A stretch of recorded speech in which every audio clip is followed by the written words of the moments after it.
Salam pendidikan untuk ayah, bunda, bapak ibu guru, serta sahabat Dikbud di seluruh tanah air. Saat ini lebih dari 90% siswa masih harus belajar di rumah secara penuh.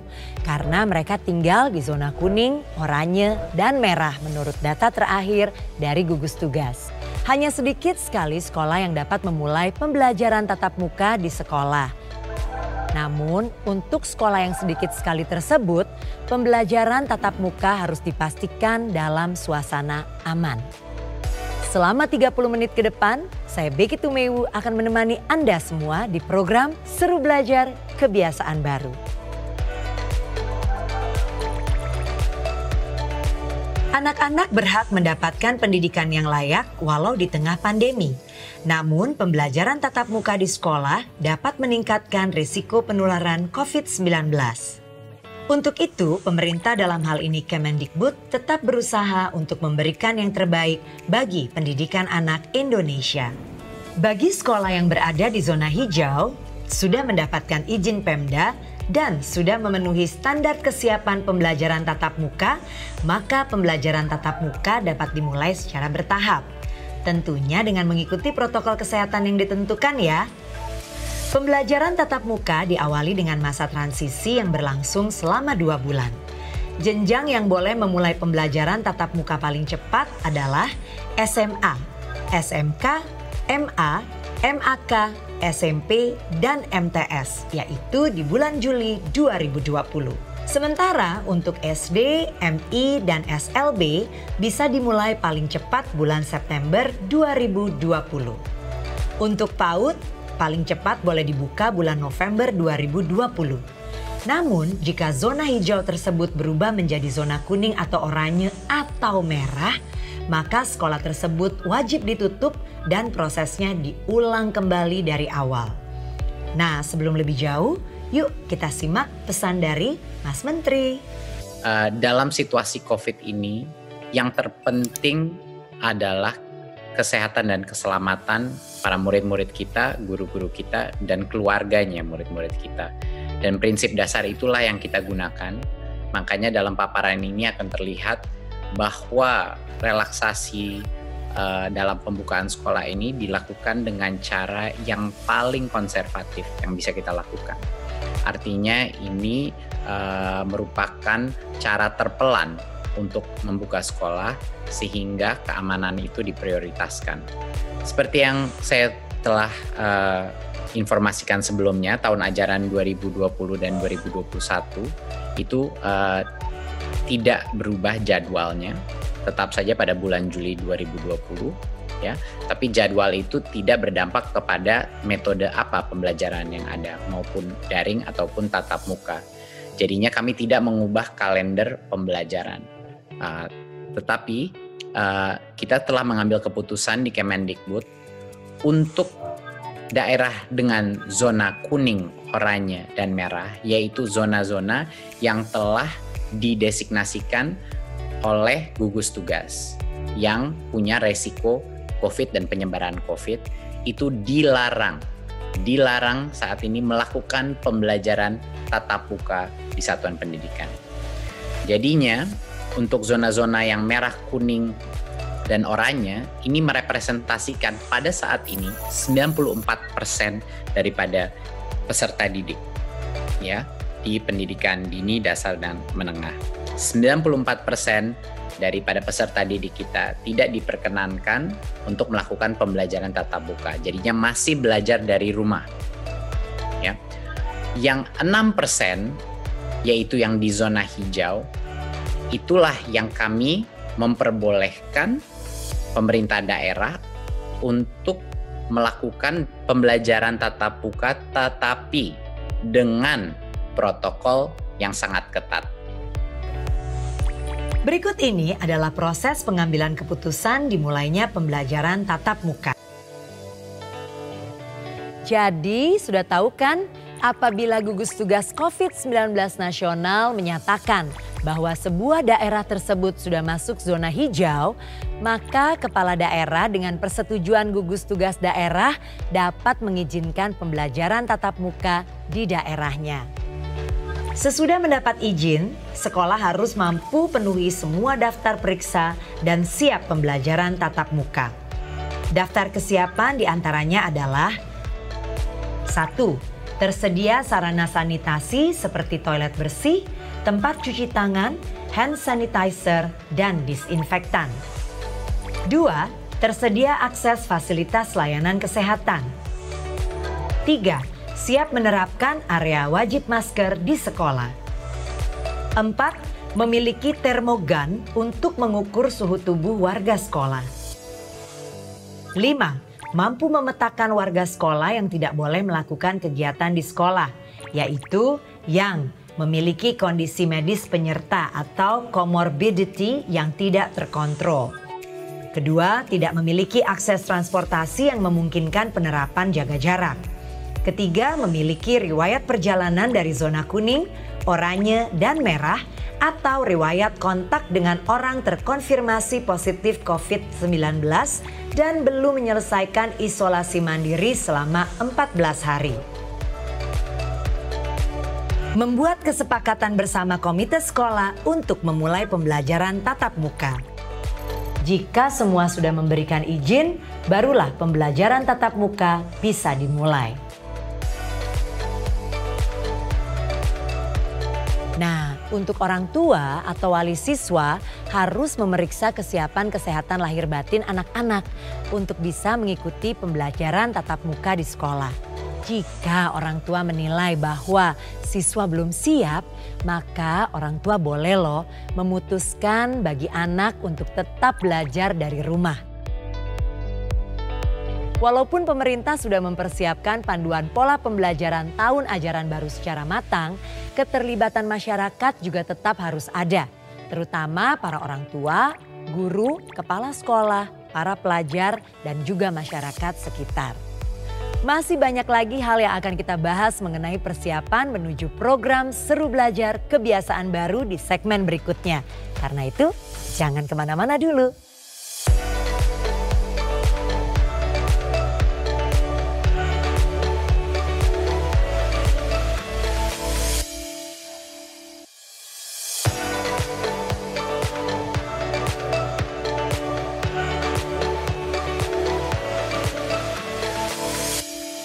Masih bersama saya Becky Tumewu di program panduan Seru Belajar Kebiasaan Baru. Nah, jadi tidak semua sekolah boleh melakukan pembelajaran tatap muka ya. Khusus untuk sekolah yang berada di zona hijau, telah mendapat izin dari Pemda atau Kanwil atau kantor Kemenak, serta memenuhi semua daftar periksa kesiapan, maka boleh memulai pembelajaran tatap muka. Tapi hal terpenting nih yang harus diutamakan adalah kesehatan dan keselamatan anak-anak kita. Untuk lebih jelasnya, berikut ini ada pesan-pesan dari gugus tugas COVID-19.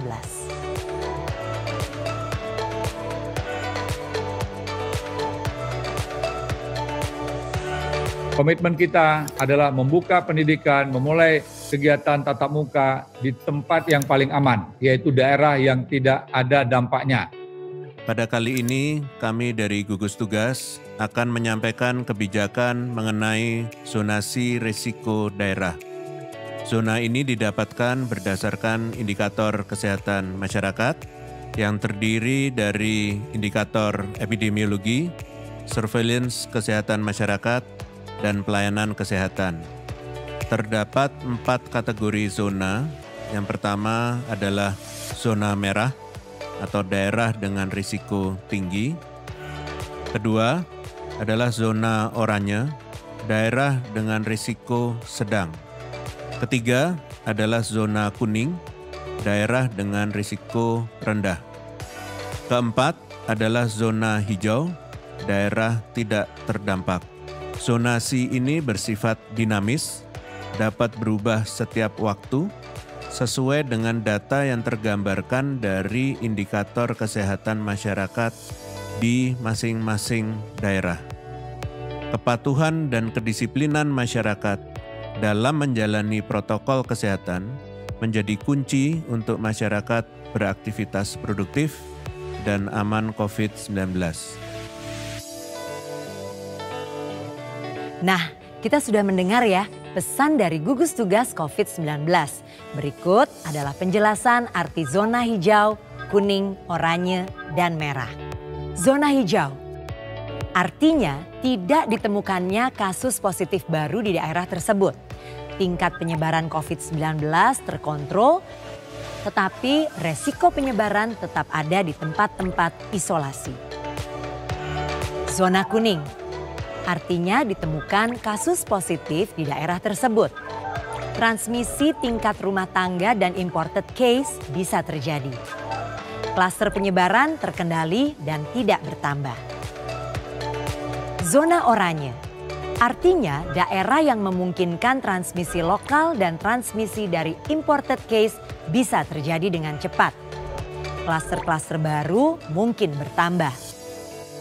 Dan zona merah artinya daerah dengan transmisi lokal yang sudah terjadi dengan cepat. Wabah menyebar secara luas dan banyak klaster-klaster baru. Buat yang sudah kangen dengan teman-teman, dengan Bapak Ibu guru, harus sabar dulu karena resiko tertular COVID-19 masih sangat besar. Kita harus mengutamakan kesehatan dan keselamatan anak-anak kita semua. Untuk sekolah yang sudah diputuskan untuk dapat memulai pembelajaran tatap muka, tetap harus memperhatikan protokol kesehatan sesuai dengan ketentuan yang berlaku. Terkait hal tersebut, Kemendikbud mengacu pada Kementerian Kesehatan telah mempersiapkan panduan tentang apa dan bagaimana prosedur yang harus disiapkan sekolah untuk memulai pembelajaran tatap muka. Panduan ini akan dikemas dalam bentuk komunikasi yang menarik. Seperti apa sih? Yuk kita lihat bersama-sama.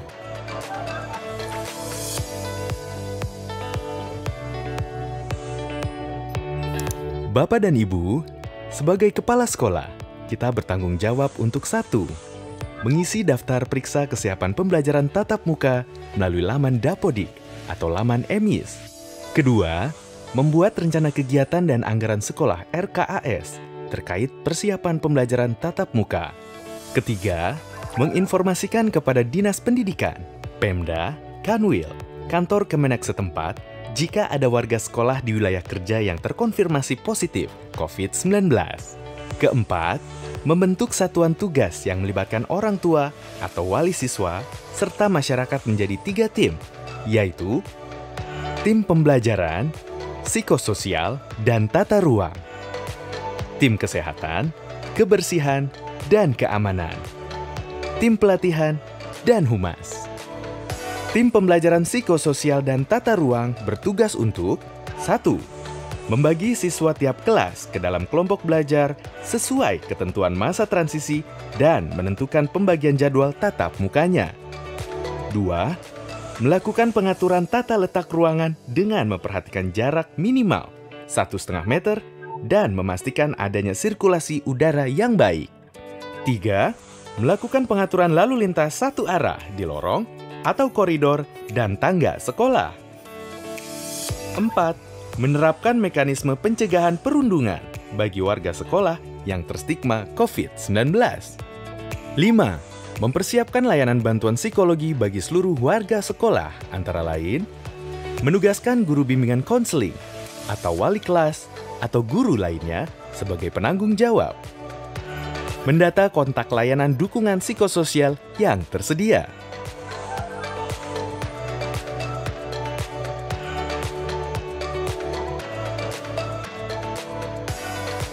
Tim berikutnya adalah tim kesehatan, kebersihan, dan keamanan yang bertugas untuk 1. Membuat prosedur pemantauan dan pelaporan kesehatan warga sekolah yang berfokus kepada gejala umum. Pemantauan kesehatan ini dilaksanakan setiap hari sebelum masuk gerbang sekolah.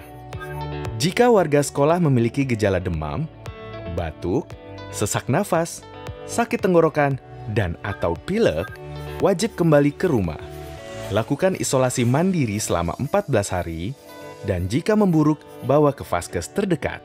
Jika warga sekolah teridentifikasi punya riwayat kontak dengan orang terkonfirmasi positif COVID-19, tim menghubungi keluarga atau orang terdekat agar diantar ke vaskes terdekat.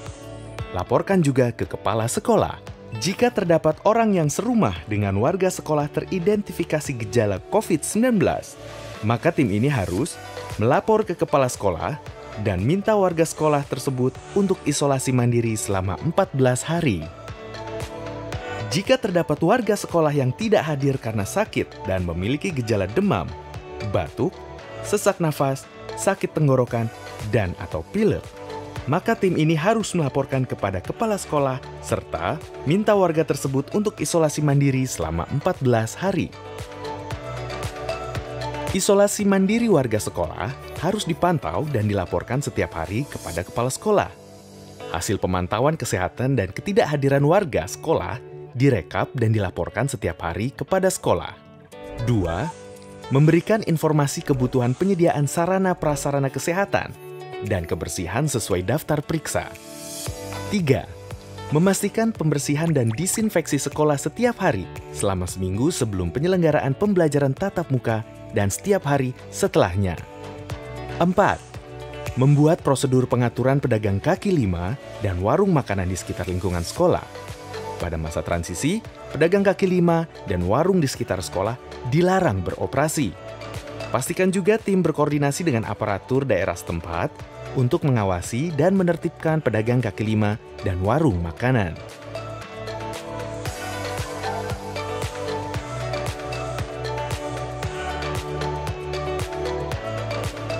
Tim ketiga yaitu tim pelatihan dan humas bertugas untuk 1.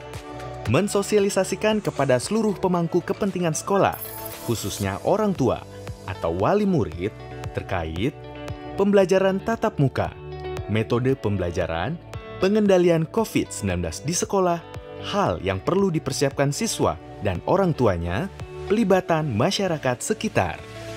2. Membuat dan menempelkan informasi dan edukasi mengenai pencegahan penularan COVID-19 di area strategis di sekolah. 3. Memfasilitasi dan mengadakan pelatihan kepada petugas kebersihan sekolah terkait tata cara pembersihan dan disinfeksi yang benar. 4. Menyampaikan protokol kesehatan untuk tamu sekolah. Demikian prosedur yang harus disiapkan oleh sekolah sebelum pembelajaran tatap muka dimulai. Yuk, bersama kita jaga agar seluruh warga sekolah selalu sehat dan selamat. Ayah bunda, bapak ibu guru, dan sahabat Dikbud semua, ini bukan kompetisi loh ya. Jadi kita bukan sedang berlomba agar bisa memulai pembelajaran tatap muka. Arahan ini dibuat agar sekolah dan juga warga sekolah benar-benar siap. Ini adalah ketentuan sekolah pada masa transisi. Jarak belajar. Jarak belajar di dalam kelas 1,5 meter antar siswa. Semua wajib menggunakan masker non-medis 3 lapis. Mencuci tangan dengan sabun. Menjaga jarak dan tidak melakukan kontak fisik. Kondisi medis semua warga sekolah harus sehat atau jika mengidap penyakit penyerta harus dalam kondisi terkontrol. Di masa transisi, kantin belum boleh dibuka. Jadi disarankan untuk semua membawa bekal makanan dari rumah. Kegiatan olahraga dan ekstrakurikuler belum diperbolehkan untuk sementara waktu. Tapi tetap lakukan aktivitas fisik di rumah ya. Kegiatan yang mengumpulkan banyak orang seperti pertemuan orang tua murid, masa orientasi sekolah tidak boleh dilakukan dulu. Nah, masih ada beberapa hal yang harus kita perhatikan. Karena itu jangan kemana-mana.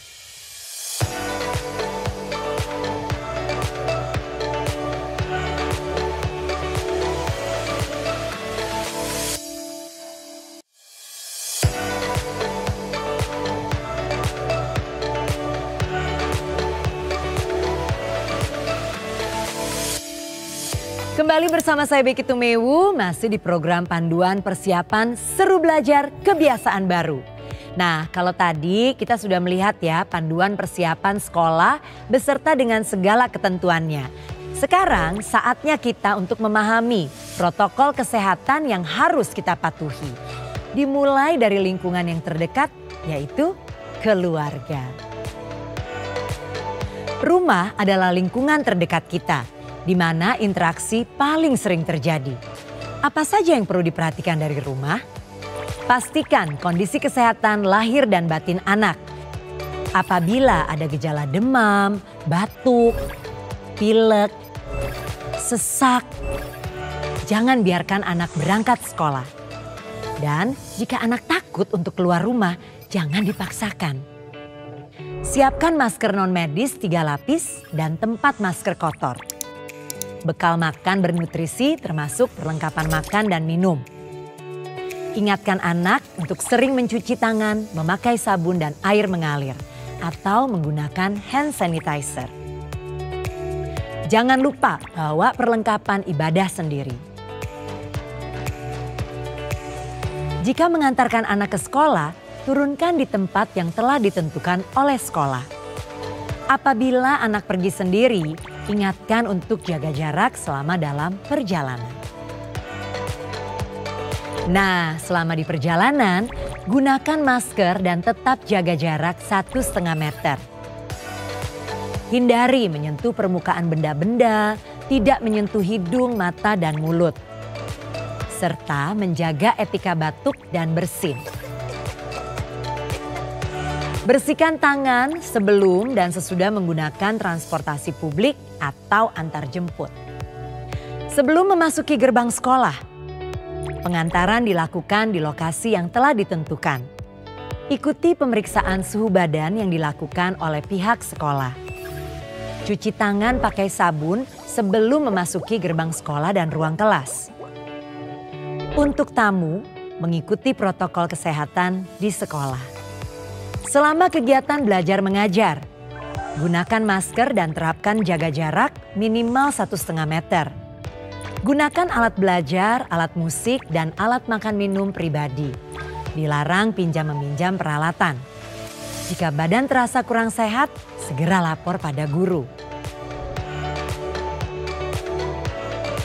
Setelah sekolah selesai, cuci tangan pakai sabun sebelum meninggalkan ruang kelas. Keluar ruangan dan sekolah dengan berbaris sambil menerapkan jaga jarak. Apabila dijemput orang tua, penjemput menunggu di lokasi yang sudah disediakan dan melakukan jaga jarak. Bila pulang sendiri, harap diingatkan untuk selalu jaga jarak dan tidak bergerombol. Selama perjalanan pulang, gunakan masker dan tetap jaga jarak 1,5 meter. Hindari menyentuh permukaan benda-benda, tidak menyentuh hidung, mata, dan mulut, menjaga etika batuk dan bersin. Bersihkan tangan sebelum dan sesudah menggunakan transportasi publik atau antar jemput. Sesampainya di rumah, lepas alas kaki, letakkan barang-barang yang dibawa di luar ruangan, dan melakukan disinfeksi terhadap barang-barang tersebut. Bersihkan diri dan ganti pakaian sebelum berinteraksi fisik dengan orang lain di dalam rumah. Tetap melakukan perilaku hidup bersih dan sehat, terutama cuci tangan pakai sabun secara rutin. Jika mengalami gejala demam, batuk, pilek, dan sesak setelah kembali dari sekolah, lakukan karantina mandiri dan laporkan pada tim kesehatan sekolah. Baik, ayah, bunda, bapak, ibu guru, dan sahabat Dikbud semua, masih ada lagi protokol yang lebih khusus untuk lingkungan sekolah seperti bagaimana jika kita berada di lorong sekolah, perpustakaan, ruang praktikum, dan lain sebagainya. Untuk lebih jelasnya, silahkan akses situs berikut ini. Terima kasih telah mengikuti program Seru Belajar Kebiasaan Baru bersama Kementerian Pendidikan dan Kebudayaan Republik Indonesia. Mari bersama-sama kita pastikan agar anak-anak kita bisa belajar dengan sehat dan selamat. Saya Becky Tumewu mohon undur diri, salam pendidikan.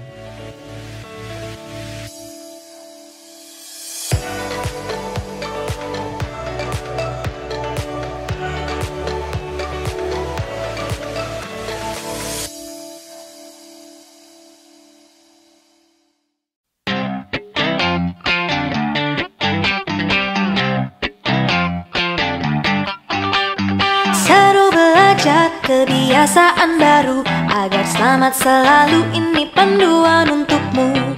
Mau jerawat, cek suhu tubuh dulu, pakai masker selalu. Yo oh oh, ayo ayo.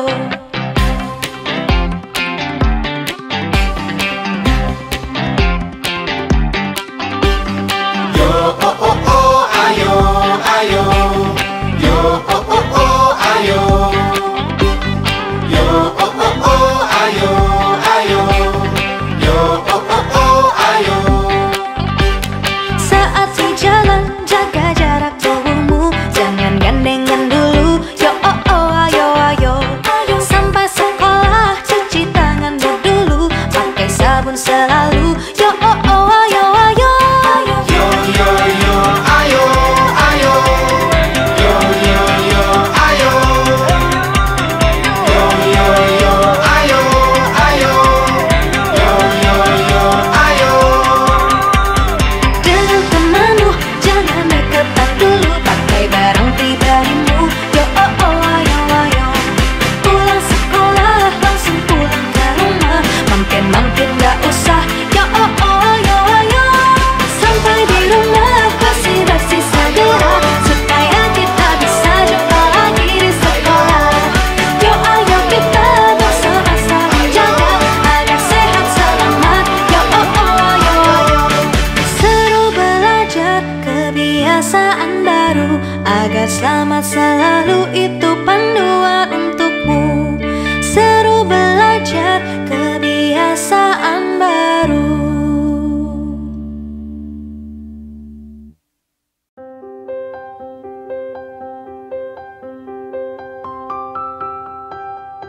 Untuk anak-anak yang sekolahnya sudah diizinkan dibuka, ada panduan seru belajar kebiasaan baru yang harus diikuti ya ayah bunda, agar terhindar dari penularan COVID-19. Pastikan kondisi lahir dan batin anak dalam keadaan sehat. Baju yang dipakai haruslah dalam kondisi bersih. Anak harus sudah sarapan dan bawa bekal makanan sehat. Ingatkan anak supaya tidak pinjam-meminjam perlengkapan pribadi. Jangan lupa maskernya ya. Ini Terima kasih, Bunda. Ingatkan anak untuk cuci tangan pakai sabun setelah menggunakan transportasi publik atau antar jemput. Hindari menyentuh permukaan benda-benda, serta jaga etika batuk dan bersin selama di jalan. Jaga jarak aman di perjalanan. Jaga jarak, jangan sampai virus menyerang. Nah, yang pakai ojek online, sebaiknya bawa helm sendiri ya.